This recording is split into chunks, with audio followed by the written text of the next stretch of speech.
이런 상황들을 대한매일이 이제 보도를 했다는 겁니다. 그러니까 일본으로서는 정말 믿겠죠. 일본의 대한매일에 대한 탄압은 처음에는 영국에게 세 차례에 걸쳐 배설 문제를 제기하죠.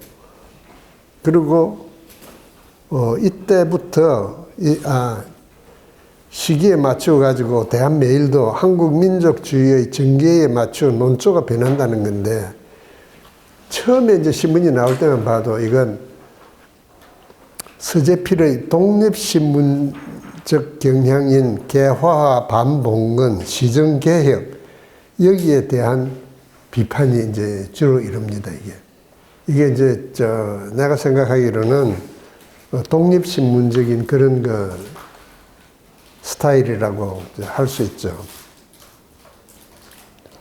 그리고 이때는 한글 신문이 2면이고 영어가 4면인데 바로 외국인에 대한 고종의 독립 열망을 해외에 알리는 것이 주를 이루는 것이다. 그 뒤에 가면 이제 일본이 내세우는 것도 영어 신문은 뭐라고 떠들어도 필요 없다.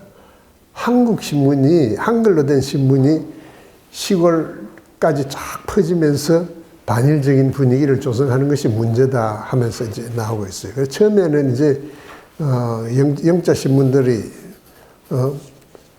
상당히 많은 부수를 이제 차지하고 있죠.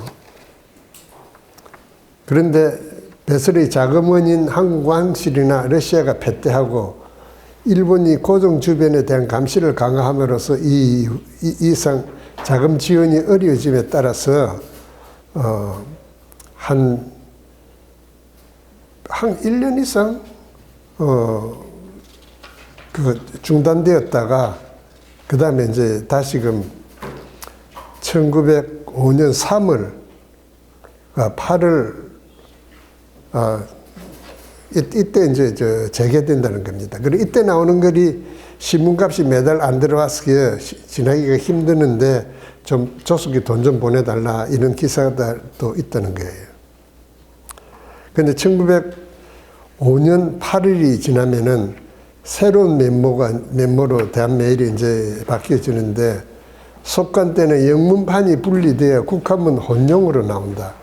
그때만 해도 이렇게 6장으로 나오는데 앞에 4장은 영문이고 뒤에 2장은 한글판 이랬는데, 이제는 이걸 완전히 분리해가지고 다른 신문으로 이제 낸다는 겁니다.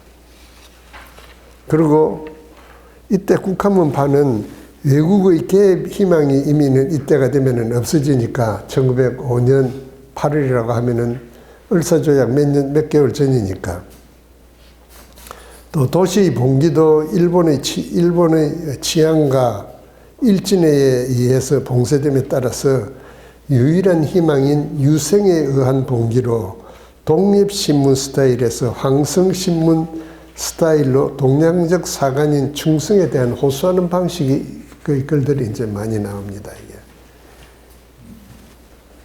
그러니까 신문이 한글로 순한글판이냐, 국한문 혼용판이냐, 혹은 영자 신문하고 같이 어떻게 섞여서 나오느냐 따라서 이것이 다 그 시대적인 상황을 반영하고 있다고 봐도 이제 문제가 아니에요.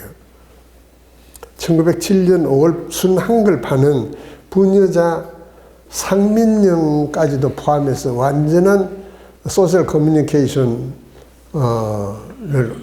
의거해가지고 한국 사회에서 대중운동을 지원하는 목적이 아주 뚜렷해지는 거예요.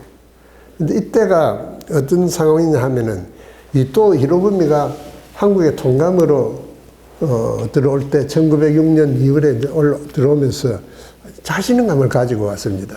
자기는 한국을 통치할 수 있다.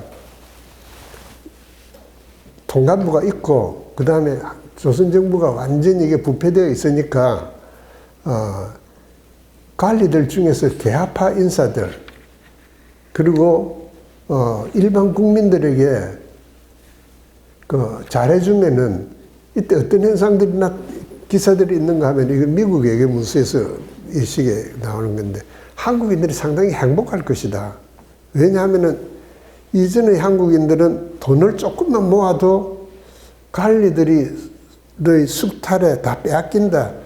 너희들을 내가 알렸다 해가지고 잡아서 곤장 몇 번 치면은 돈 다 내놓는다는 거예요.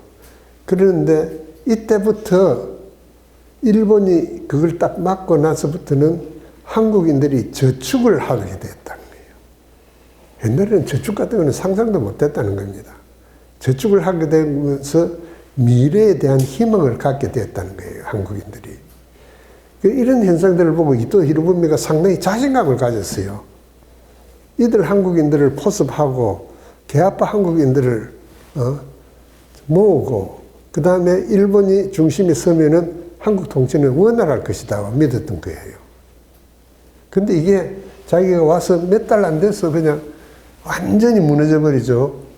저천 홍천 이쪽에서 이제 어빙운동이 일어나고, 그 다음에 이제 또 하나가 이제 자기가 신경 썼다는 것은 고정을 고립시키는 거죠. 이 고정 고립은 요즘 우리나라 글에서도 종종 나오죠.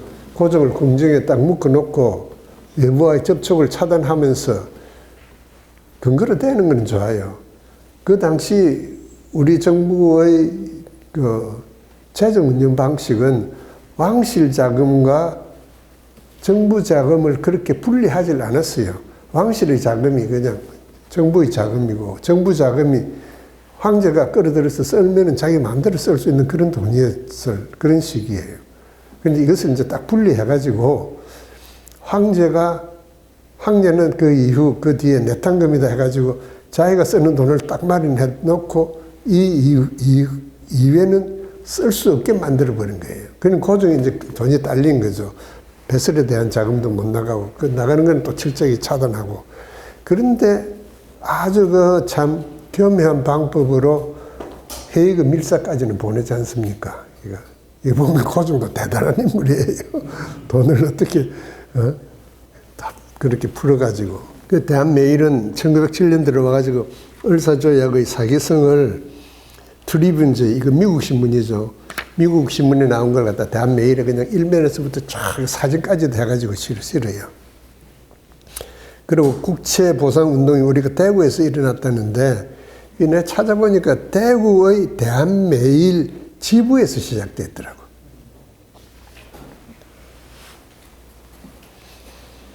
그리고 헤이그 사태에 대해서도 고종 사태로 고종의 퇴위와 어병 운동이 전개되는데 헤이그 사태 이런 것도 이게 대한메일이 이제 그대로 보호하고, 그래서 이제 한국 사회가 전체적으로 정말 이렇게 뒤집어지고 시끄러울 때 일본은 이를 두고 혁명적 상황이라고 이제 평가합니다. 근데 지금은 안 그렇지만도 옛날에는 어떤 국가의 그런 국내적인 상황, 여기에 대한 근위 있는 가장 확실한 평가는 그 정부만이 할 수 있어요. 우리 국민이, 우리 예를 들어서 이제 12.12 사태도 이제 5.18 같은 데고, 한국이 평안하냐, 혼란스러우냐, 누가 평가할 거냐? 정부만이 한다는 거예요. 특히 이제 이 시대는. 그리고 이거 외교관으로서는 선교사도 글을 보내고 언론도 글을 쓰고 하는데, 여기에 대한 가장 확실한 평가는 자국 공사 대사만이 할 수 있는 거예요. 서울에 있는 영국 공사, 미국 공사가 보내는 글이 미국 정부에서는 가장 근위 있는 것으로 받아들이고, 그것을 기준으로 해서 미국 정부의 정책을 수립하고 집행한다는 겁니다. The soul judge라고 하는 것이 바로 이런 관점에서 아주 중요한 개념이에요. 이 시대는. 지금은 안 그렇죠. 온갖 인터넷 이거 정보가 그대로 들어가니까 본국에서 그대로 하지, 어디 공사의 견해를 물론 보고는 하고 묻기는 묻겠지만도. 대한메일의 반일적인 비판 대상도 처음에는 한국 정부의 무능한 비판에서 일본의 정책에 대한 비판, 그리고 일본 자체에 대한 비판, 그리고 친일적 한국 관리에 대한 비판, 이런 것으로 이제 나아가는데, 이 중에서 이제 친일 내각과 관원에 대한 공격은 유교적 전통에서 관리들의 권위를 실추시키는 것으로 극히 중요한 단계이다. 나아가서 이제 이토 히로부미의 암살이나 친일 미국인 스티븐스의 암살을 대한 메일이 찬양하는 것으로 나타나요. 우리에게 있어서 뭐 스티븐슨의 그 암살은 샌프란시스코에서 우리 그 전명원 의사 등에 의해서 그 암살된 것이다. 이 정도만 알려졌는데 이것이 대외적으로 상당한 영향을 이제 끼쳤다는 겁니다. 그래서 스티븐스가 이제 중요한 것은 한국의 대외 활동을 축소시키는데 가장 중추적인 역할을 했던 인물이 바로 이 사람이에요. 뭐 이탈리 공사관을 폐쇄시키고 영국 공사관을 뭐 축소시키고 이런 것들을 다 이제 이 양반이 주도적으로 한 인물입니다. 그런데 이제 그러면 이제 영국 재판이 나오는데 여기서부터는 빨리 해나가도록 합시다. 영국의 관점에서 보면 이건 정말 하찮은 사건, insignificant person이고 insignificant affair예요. 그런데 이 정말로 하잘 것 없는 이런 사건이 어떻게 2년 동안 영국의 한국 관계 문서 절반 이상을 차지하고 있느냐는 거지. 이걸 어떤 식으로 이제 설명할 것이냐. 일단 동맹이라고 하는 면에서, 영일 동맹이라고 하는 관점에서 전략적, 정치적 측면에서 영국은 일본의 정책을 지지한다. 일본의 한국 지배를 지지한다. 그렇지만은도 그 다음에 중요한 것은 한반도에 있어서 영국이 가지고 있는 이해관계를 이권에 대한 어떤 침탈은 절대적으로 허용하지 않겠다는 겁니다. 이 두 가지가 상반되는 거예요. 그러니까 이 시대 외교문서를 이렇게 쭉 보면은 일러 전쟁이 딱 끝나던 시기에 1905년 9월 포츠머스 조약 그 이전부터 이제 7월부터 나타나는 현상인데 일본인들이 오스트리아 선교사 영국인으로 간주됐죠. 그 시기만 해도.